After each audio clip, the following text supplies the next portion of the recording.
प्रस्तुत है क्षेत्रीय समाचार एकांश का कोविड-19 पर विशेष कार्यक्रम। आपके साथ मैं पंकज सनवाल खुलबे। नमस्कार श्रोताओं। कोविड-19 के इस मुश्किल दौर में एक ओर हम कई चुनौतियों का सामना कर रहे हैं। जहां आर्थिक गतिविधियां प्रभावित हुई हैं, वहीं हमें दूसरी ओर पर्यावरण में कुछ अच्छे और सकारात्मक सुधार भी नजर आ रहे हैं। जी हां श्रोताओं, हर मुश्किल की घड़ी हमें कुछ न कुछ सिखाती है। ऐसा ही एक प्रयास देखने को मिला राज्य में कोविड-19 के चलते वापस लौटे प्रवासियों के द्वारा। उत्तरकाशी जिले में वापस लौटे प्रवासियों ने अपने क्वारंटाइन के समय का उपयोग प्रकृति में अपना योगदान देने के लिए किया है। जिले में वापस लौटे प्रवासियों ने अपने क्वारंटाइन रहने की समयावधि में बीज बम तैयार किए हैं और इस दौरान उन्होंने 22,000 बीज बम बनाए। श्रोताओं, ये बीज बम क्या है और पर्यावरण में इनका किस प्रकार से महत्व है, इसके लिए हमने बातचीत की बीज बम अभियान से जुड़े द्वारका प्रसाद सेमवाल जी से। स्वागत है आपका द्वारका प्रसाद सेमवाल जी हमारे कार्यक्रम में। सेमवाल जी, मेरा पहला प्रश्न आपसे ये है कि बीज बम क्या है? देखिए, सबसे पहले आपको बहुत बहुत धन्यवाद। बीज बम अभियान क्या है कि सबसे बड़ी जो समस्या है पहाड़ में, खासकर उत्तराखंड की हम बात करेंगे, वह जंगली जानवरों की एक बड़ी समस्या है। पलायन की बात करते हैं, शिक्षा का पलायन के लिए पलायन हुआ, स्वास्थ्य के लिए पलायन हुआ, वो एक चॉइस वाला पलायन था। लेकिन सबसे बड़ा जो पलायन हुआ वो खेती से हुआ, और खेती का मतलब ये हुआ कि खेती करना लोगों ने छोड़ा और परिवार के परिवार बाहर शिफ्ट हो गए। उसके पीछे बड़ा कारण जंगली जानवर है। जो कुछ होता था उसे जंगली जानवर चट कर जाते। कि जंगली जानवर अगर हमारे खेतों को नुकसान पहुंचा रहे हैं तो हमारी दृष्टि से वो गलत कर रहे हैं। वो अपने आप में सही है, क्योंकि हम उनके जंगलों में, उनके हैबिटेट में हम लोग ही घुसे हैं। ये सारा करके उनका सारा खाना पीना सारा नष्ट कर दिया। और दूसरा, एक क्लाइमेट चेंज भी एक कारण है।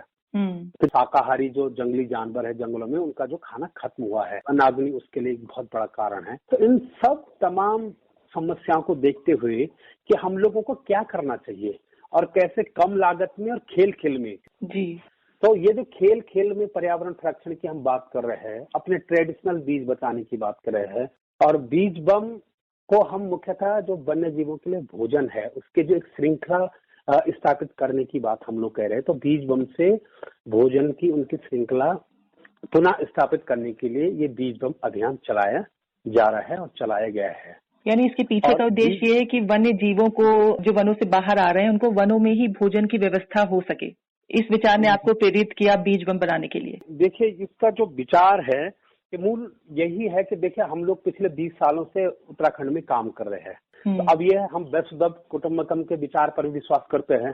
तो यही एक बीज का राह है और था कि हम लोग उनके लिए जो जहां पर जंगली जानवर है वहीं पर हम लोग भोजन की उनकी व्यवस्था करें, और वो व्यवस्था ऐसी कि एक तो लॉन्ग टर्म और एक शॉर्ट टर्म।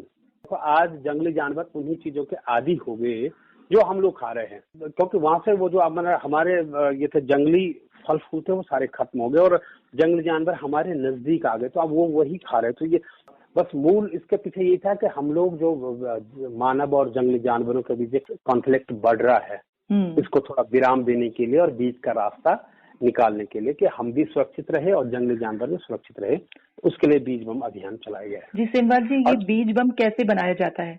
आपका प्रश्न बड़ा अच्छा है। देखिए, बीज बम क्या है कि मिट्टी है, गोबर है, इसको आटे की तरफ हम मिला लेते हैं, गूंथ लेते हैं, उसका एक गोला बनाकर उसके अंदर 2 बीज डाल लेते हैं, कम से कम 2 बीज इसलिए कि कई बार एक बीज नहीं जम पाता, नहीं पनप पाता, तो 2 बीज हम उस पर रख लेते हैं। उसका गोला बना करके और उसे 4 दिन तक छांव में सुखाते हैं।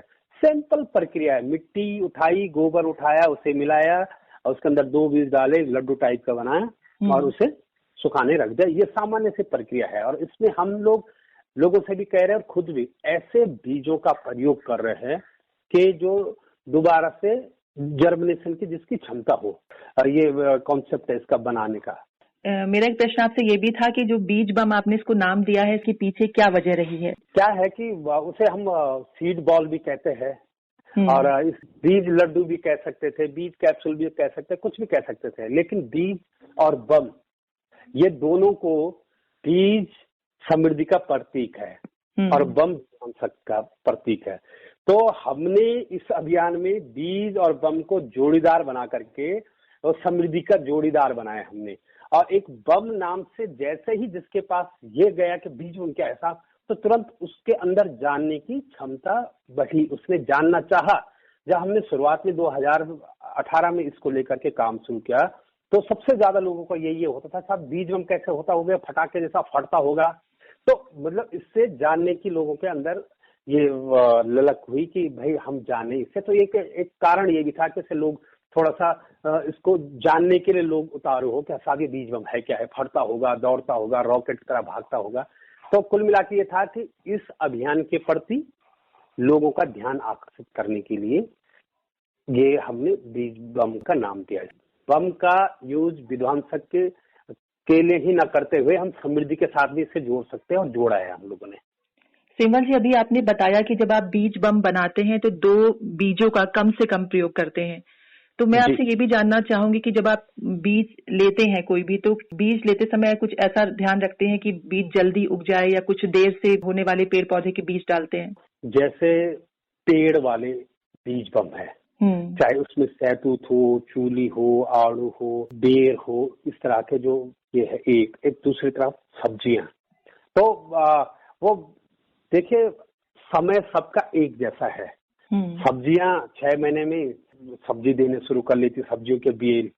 बड़े पौधे हैं, चाहे चूली, आड़ू, जो भी है ये, तो ये इनको एक बार जमीन पर जैसे ये टिक जाता है तो फिर इनको एक टाइम लगता है। बशर्ते ये ध्यान रखना होगा हमें, और सीजन और उसके हाइट को लेकर के हमें थोड़ा सा ध्यान रखना पड़ेगा। तो जब ये बीज बम जब आप तैयार कर लेते हैं तो इसे कौन से क्षेत्रों में डालते हैं या जंगल में डालते हैं? जब हम बीज बम हमारे साथी लोग बनाने की तैयारी करते हैं तो पहले ही आइडेंटिफाई एरिया को कर लेते हैं कि हम वहां पर डालेंगे। क्षेत्र ऐसा जो लैंडस्लाइड वाला एरिया है डालते हैं। 2-3-4 तरह की बातें है इसमें, अभी विस्तार से बताऊं आपको कि बीज बम हम कोई लैंडस्लाइड वाला एरिया है तो उसको अगर हम आइडेंटिफाई करें तो वहां पर हम राम बांस का हो गया, बांस का हो गया, इस तरह के बीज बम को हम वहां पर डालते हैं।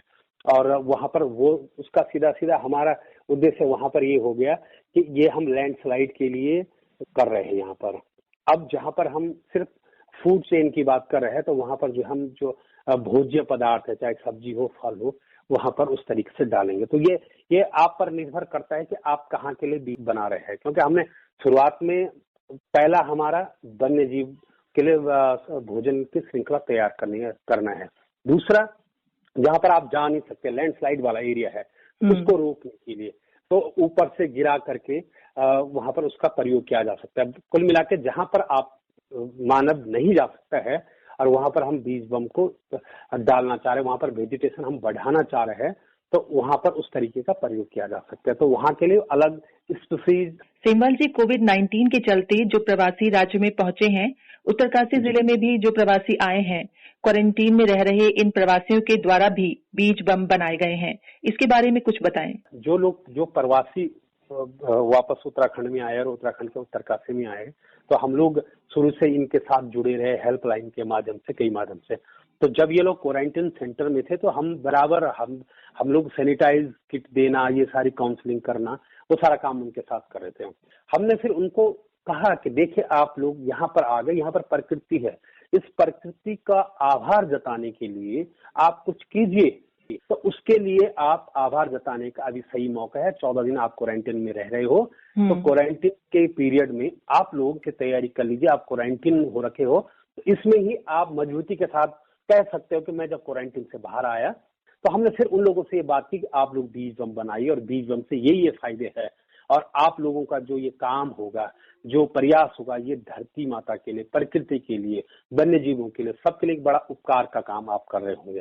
तो फिर लोगों ने बात मानी और उत्तरकाशी में ही हमने 22,000 बीज बम अभी तैयार करवाए थे, जो विश्व पर्यावरण दिवस के अवसर पर जगह जगह लोगों के द्वारा बिखेरे गए। उससे ये हुआ कि अन्य लोग इससे जुड़ रहे। फिर हाँ यार, ये तो बड़ा अच्छा है।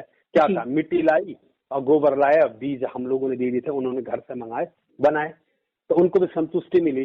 तो ये रहा क्वारंटाइन सेंटरों का जो मामला रहा। पर्यावरण संरक्षण के लिए चलाई जा रही इस अभियान से अब तक कितने लोग जुड़ चुके हैं और इनको आगे भी और जोड़ने के लिए आप किस प्रकार से प्रेरित करते हैं? जी, हमने जब 2018 में इसे गांधी जयंती पर 2 अक्टूबर से इसे शुरू किया था, तब हम सिंगल थे। सिंगल से बढ़ते बढ़ते फिर हमने ये तय किया कि कैसे हम इस अभियान को एक साथ बहुत सारी जगह कर सकते हैं। और इसमें एक बड़ा काम क्या हुआ कि महामहिम गवर्नर राज्यपाल बेबी रानी मौर्य जी उत्तरकाशी आई थी, तो उन्होंने हमारे काम को देखा। तो जैसे उन्होंने हमारे काम को देखा तो उनके द्वारा जो हमारी सराहना की गई, तो उसके बाद हमें और बड़ा बल मिला और उनका भी सहयोग मिला। फिर हमने उसके बाद ये देखा कि हमारे काम का प्रभाव है और इसकी स्वीकार्यता है, बढ़ी है। तो फिर हमने उसके लिए ये तय किया कि हम लोग एक बीज बम अभियान सप्ताह मनाते हैं। सेमवाल जी, जुलाई महीने में बीज बम अभियान सप्ताह मनाया जाता है, तो सप्ताह को मनाने के पीछे कुछ विशेष उद्देश्य रहा आपका? हम लोगों ने अब बीज बम अभियान को कैसे जन जन तक पहुंचाए और कितने दूर तक, क्या ऐसा हो सकता है कि हम एक दिन एक साथ एक अलग अलग स्थानों पर लाखों की संख्या में लोग बीज बम अभियान को मना रहे हो, बीज बम बना रहे हो, प्रकृति के बारे में चर्चा कर रहे हो, तो उसके लिए बीज बम अभियान सप्ताह के बारे में सोचा गया। फिर जब तिथि तय हुई कि 25 जुलाई से 31 जुलाई तक हम इसे मनाएंगे, पहली बार 502 स्थानों पर बीज बम अभियान सप्ताह मनाया गया और देश के 8 राज्यों ने उसे मनाया। पहली बार हम लोग मना रहे थे, उसमें सेना भी शामिल रही, उसमें सरकारी डिपार्टमेंट भी शामिल रहे, पंचायतें शामिल रहे, स्कूल शामिल रहे। तो इस तरीके से बीज बम अभियान सप्ताह के माध्यम से हम कम से कम पहली बार 1 लाख लोगों तक पहुंचे। फिर ये काम आगे बढ़ा और बीज बम अभियान सप्ताह का मुख्य उद्देश्य यही था कि कैसे हम उत्तरकाशी एक छोटे गांव से शुरू हुआ प्रयोग देश में हम इसे कैसे ले जा सकते हैं। सेमवाल जी, पर्यावरण संरक्षण की दिशा में किया गया आपका ये प्रयास बहुत सराहनीय है। आप हमारे कार्यक्रम से जुड़े, आपका बहुत बहुत धन्यवाद। आपको भी बहुत बहुत धन्यवाद। आज सभी श्रोताओं को भी और आकाशवाणी के माध्यम से मैं सबसे आग्रह करूंगा, निवेदन करूंगा कि देखिए, आप अगर इस तरह के बीज जो दोबारा से उग सकते हैं, उनके बीज को आप संभालिए। जब भी आपको लगे आप उसके मिट्टी के गोले बना करके, बीज बम बना करके उसे कहीं पर फेंक दीजिए। आप बहुत बड़ी सेवा प्रकृति की और समाज की कर रहे होंगे। धन्यवाद। निश्चित ही पर्यावरण संरक्षण की दिशा में ये एक बेहतरीन कदम है। जी हाँ श्रोताओं, कोरोना संकट की इस घड़ी में हम सबको बढ़े हुए मनोबल के साथ आगे बढ़ना है। सरकार की ओर से जो दिशा निर्देश दिए गए हैं उनका पालन करना है और खुद को संक्रमण से बचाए रखना है। आज के कार्यक्रम में इतना ही। नमस्कार।